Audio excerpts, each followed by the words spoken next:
Hey, what's going on, ladies and gentlemen? My name is Rayge, and we are back today with a quick state of the game update because over the weekend we got some information relating back to the free-to-play events, and yeah, it's a heavy blow. It's a heavy blow for the community. So we're gonna talk about it. We're gonna talk about how this started, but as well, in case you guys aren't aware, how unfortunately this is gonna look for the overall community, and especially if you're like myself, being free-to-play, this is gonna be a tough watch. So I think this all really kind of started, the tone and shift really began with the Captain Brexit situation. If you guys recall, him getting confirmed as an epic character coming for Illuminati. This Illuminati team would later then be confirmed to be a future legendary requirement. So there's a lot of FOMO, there's a lot of pressure, but even doing the math, I think on the most simplistic terms, it was going to cost at least $300 USD as a minimum to get his unlock, because he required the 5-star character upgrades of both Black Panther Shuri and as well as Hank Pym being the newer two members. Now, what was even more devastating about this was the fact that the showcase timing where Hank Pym's event actually came after the event. So there wasn't really any way to add more shards of even Hank Pym to unlock Captain Brexit here before the conclusion of his event for his ultimate unlock. They confirmed he was going to be vaulted. He's not going to be farmable. And as of right now, time recording, it's been, I think it's been close to a month and a half, 2 months since his introduction. No, not a single shard of him has come about for anybody, right? It doesn't even matter because end of the day, they were advertising this as a Cosmic Crucible team, which is not, if you guys have been following my channel, you'll know that is not a game mode I prioritize. So to me, it's a hard skip anyways. It's a hard pass. So I wasn't butthurt or anything by us getting excluded on this, because it was going to be in a game mode where I didn't really care about it. So Crucible gating, it sucks for those that do spend. It sucks for those that are the light spenders and medium spenders that, obviously work day in, day out to strike higher on the Crucible ratings and climb the ranks. But end of the day, this was probably the least impactful to free-to-play folks because of the fact that they would likely be more focused in on raids and arena and the PvE content. But now that we're shifting the tone here a bit, now that there's more of a heavier impact on the general community and free-to-play, this is why I'm starting to speak out here, because this is not looking good for us. So we got this near the end of the week, last week anyways, and this was a heavy blow. This is usually giving us a heads up of the free-to-play events coming up, character shards getting featured, and what you would typically see in this monthly preview is the character that's getting featured or unlocked as part of their avatar here. As you can see, although this month is called the Annihilator Initiative, there's not a single sight of any of the Annihilator characters getting featured here. You see Nebula, you see Kang, and you see Beta Ray Bill. But otherwise, even the names, old enemies, we already know what that event is from the data mines. We don't know what greater purpose is. Sounds like potentially relating to Thanos. Old grudges, greater power. To be honest, none of them sound like they're going to be featuring a free-to-play event, right? But that, again, we're all just making guesses here. There's no way, right? They've never done this before. They've never waited a month plus for a free-to-play character unlock. Hank Pym was the most recent exception, but there's no way they're going to be, using this kind of method going forward.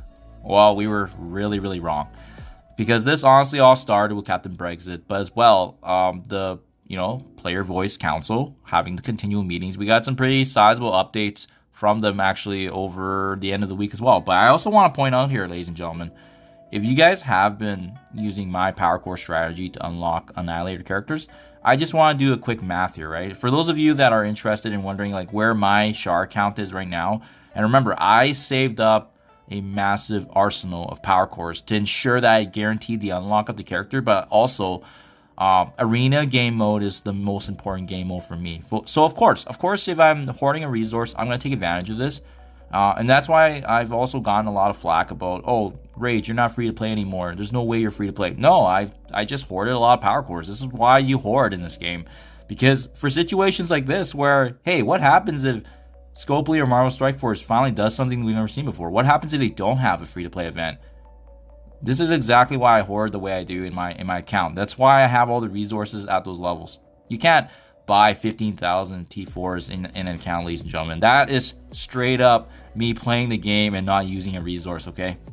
Anyways, Both Gladiator and Gore in my count here, as you can see the shard count, released respectively on August 6th and August 14th.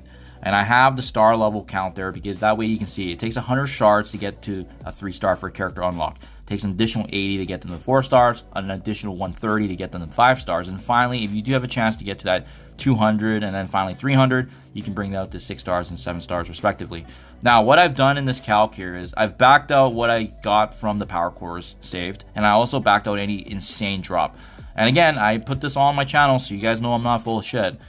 100 shards came from the power cores unlocked from Gladiator. I also got a super rare lottery drop of 100 shards for Gladiator from an RNG orb. So that puts me actually at 110 shards right now for Gladiator, which would have just allowed me to unlock him. Gore, on the other hand, man, what a variance here. So if I back out the 100 the 100 shards from the cores I got to unlock him, that only puts me at 56 shards right now, right? As you can see on screen. That's basically what you have right now. So I'm not only, if I didn't use my power cores and saved it to unlock these characters, I'd actually be sitting at a 42 shard deficit right now for Gore. And we've seen how crazy the arena meta has already shifted with the Annihilator's team. So it can put you at a huge and significant disadvantage when you don't have some of these top tier characters trying to hold that position and in your arena, especially now that they've revamped the rewards. You do want to stay on top, but obviously they've been more generous with the power cores, but now we know why. It's because they are actually trying to force us to budget power cores into a character unlock.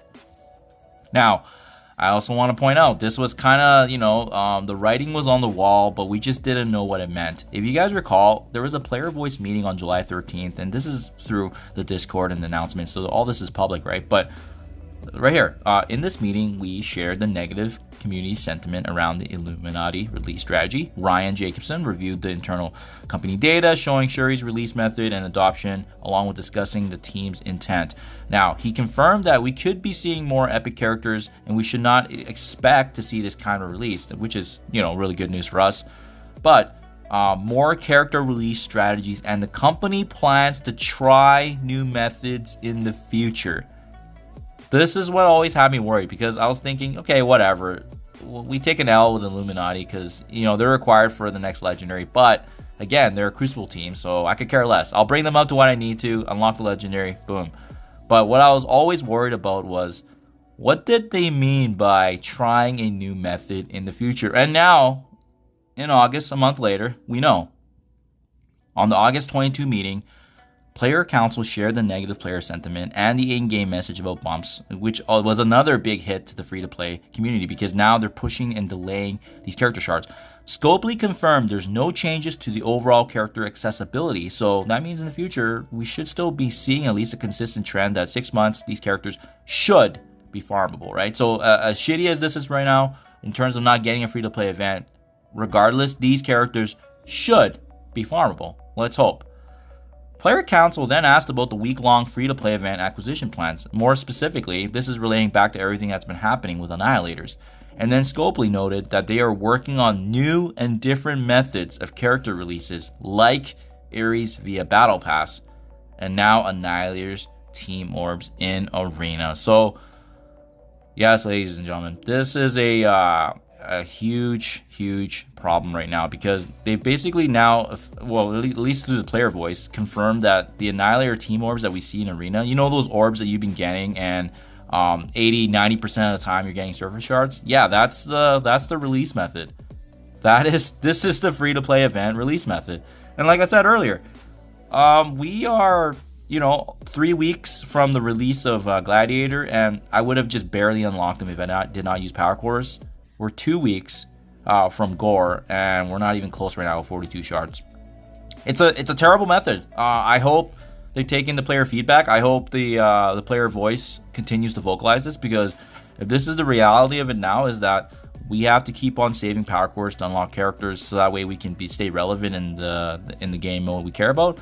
That's a huge problem, guys. That's an absolutely huge, massive problem. This is bigger than Captain Brexit, because at least this one was just a game mode that you could choose. But at the end of the day, they still have a team that can function, so to speak, without Captain Brexit. But this is a huge problem now, because now, as a means to simplify the game, they're adding it through these means, and you know that, or they increase the chance of the shards actually dropping. That would actually make it more reasonable. But the fact that it's only like a 5 to 10%, it seems, from what we've seen right now for the past few weeks, it's been terrible a way to get shards. And they did comment here. If you go back, they did comment here that the free-to-play character acquisition has been happening more than the previous methods. That's because folks have been saving power cores, because they've tried to hoard and anticipate events like this, right? I don't know if they're actually doing that sort of analysis, but it's not happening, guys. Those are just the statistics I just showed you right now to my characters. And I know we've gotten lucky with some orbs, but the reality is that that's not a reliable way for a character to unlock. Whereas before, at least the events were guaranteed shards. That, or mix it up, include some more guaranteed shards.